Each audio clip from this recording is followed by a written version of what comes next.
Ito, nakakonsentrate na naman ako dito sa dito sa Baguio, sa Benguet, ano. Kasi napansin ko talaga, nag-i-inspect itong si Marcos Jr. Hindi ko lang alam ngayon kung merong current na inspection ngayon, pero sa tingin ko wala. Kumbaga, ang nakita ko dito kung bakit pumunta siya ng Baguio, kasi napakaingay si Mayor Magalong. Parang alam mo yung parang gusto mong kilitihin mo na sa tagiliran, hoy, mayos-ayos ka dyan. Yung parang ganon. Parang medyo, medyo maghunos dili ka dyan, Magalong, ha? Kasi hindi mo alam ang tinatabla mo dito. Parang ganon. So parang, despite na wala naman sa kategory ng isumbong mo sa Pangulo, itong rock netting na ito, bakit siya nandun? Di ba nga ang sabi na isumbong mo, magsumbong kayo sa Pangulo at i-inspect natin yan. Ang tanong, ito kasing na ito, kung makikita ninyo itong inspection niya na ito, last week, ito po ay rock shed project ng 3K Rock Engineering. Ngayon, kung titignan natin sa sumbong sa Pangulo, isa-search natin yung pangalan ng kontraktor na yan, nakita nyo naman, no projects found.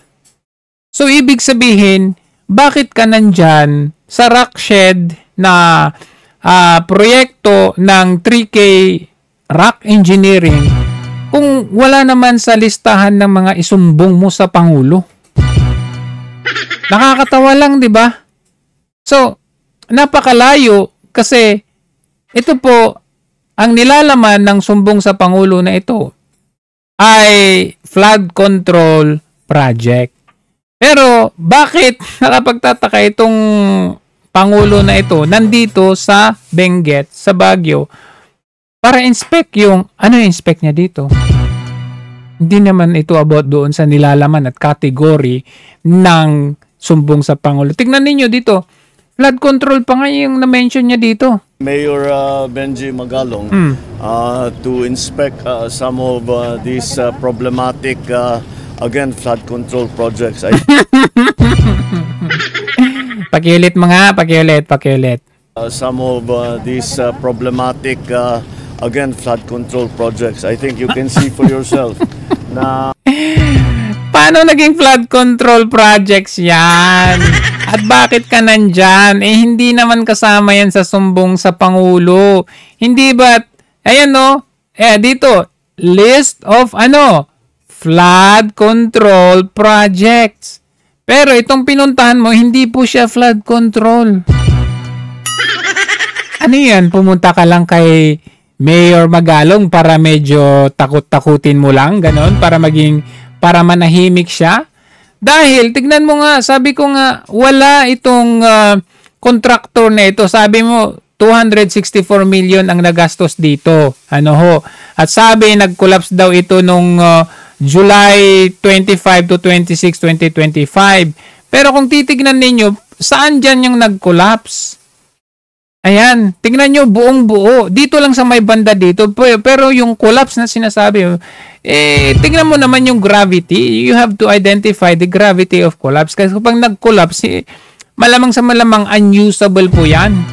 Pero yung ganito, ipoproject mo na ito po, yung 264 million pesos ay napunta sa wala at hindi na nagagamit. Ayan, na-fact check natin yan kahapon sa ating video po.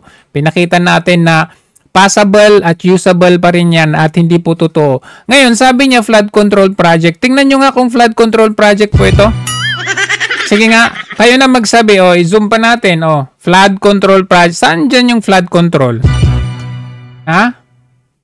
Sige nga, saan dyan yung binabaha? Ito po, sabi niya, nag-collapse daw ito. Yan, dito banda nag-collapse yan. Pero passable at usable pa rin yan. From this end to this end, passable pa rin yan. Although dito naging one-way dyan. One-way dyan. Ito lang yung i-repair.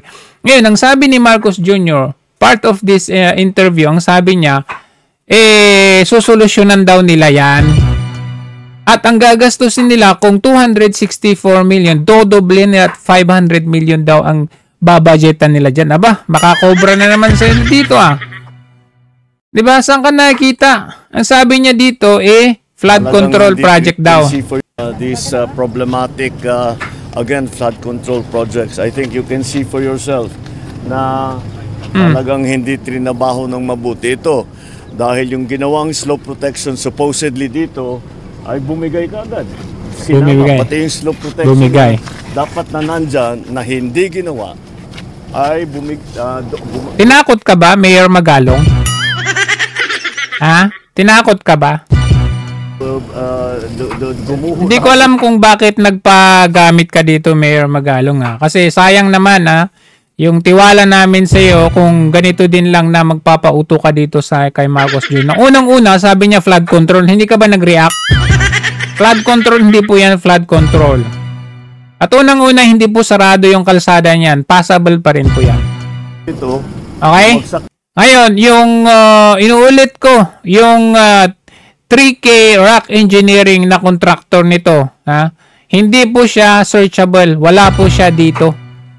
As flood control projects lang po ito at hindi po kasama yan. Ngayon, sabi ko nga, balikan natin itong mga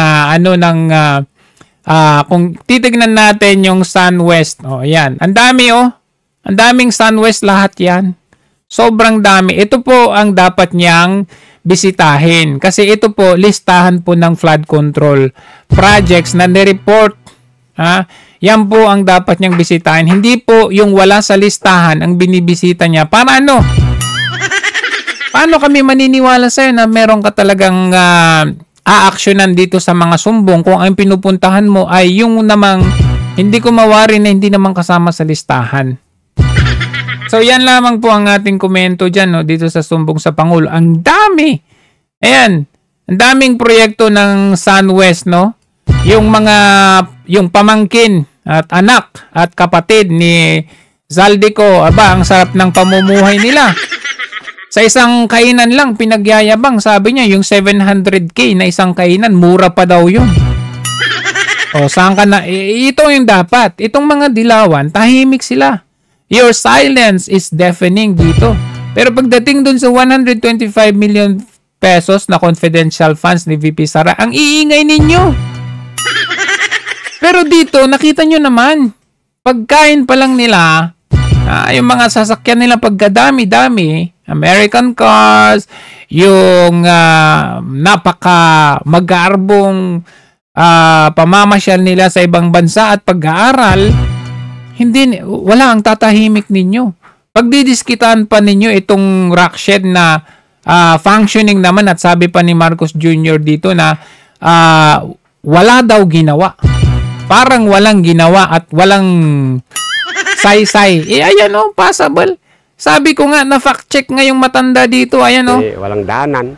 Puno na yung kalsadang, yung kabilang yung dito. Puno na. Dapat yung... Ayan may dumaan. Sabi mo walang daan. Kung kay Pangulo, kung pwede sana, itong mga kontraktor, kapag mag-umpisa ng kontrata, mabantayan para mag-standard yung next, hindi sub-standard. Sa bagay, hindi kita masisi, tatang. Siyempre, kung ano yung abot sa'yo, di sige, pa-interview, ganito, ganyan. So, yun lamang ang natin kasi merong ang website ng Sumbong sa Pangulo. Pero kaduda-duda kung kailan ba natin gagawin yan? Yung inspect mo talaga yung lahat kasi piling-pili ito nga, ang dami nga dito Benguet. Ito, list of flood control. Ito, Benguet. Pero kung titingnan ko dito, isa dito, lahat ng Benguet dito, ayan, Benguet lahat to, kasi sinerge natin yung Benguet. Wala dito, yung rock shed na ito, wala ito. Wala itong inspection of rock shed project. Bakit ka nag-inspect yan? Hindi naman kasama sa sumbong sa Pangulo ng flood control project. Hindi naman flood control projects yan. So, nakapagtataka na itong binisita nitong Marcos Jr. na ito ay wala sa listahan na dito. Wala sa listahan. Itong Cannon Road, kasi Cannon Road to sa Cannon Road ito sa Tuba, Benguet. Wala sa listahan, pero bakit siya nag-inspect dito?